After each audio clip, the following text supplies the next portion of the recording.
جانوروں کی بھی ایک خاص قسم کی عظمت ہے۔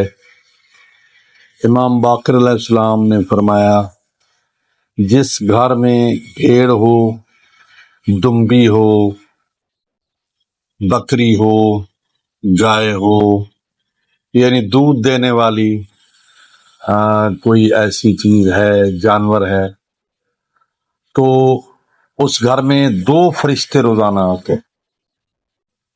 دو فرشتے روزانہ اس گھر میں آتے ہیں اور ان گھر والوں کو خوشخبری دیتے ہیں۔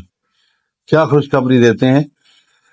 دو فرشتے کہتے ہیں کہ اے گھر والو، اللہ تمہیں خوشخبری دے رہا ہے کہ تمہارے گھر میں برکت ہوگی، خیر و برکت نازل ہوگی، کیونکہ تمہارے گھر میں یہ حلال جانور موجود ہے۔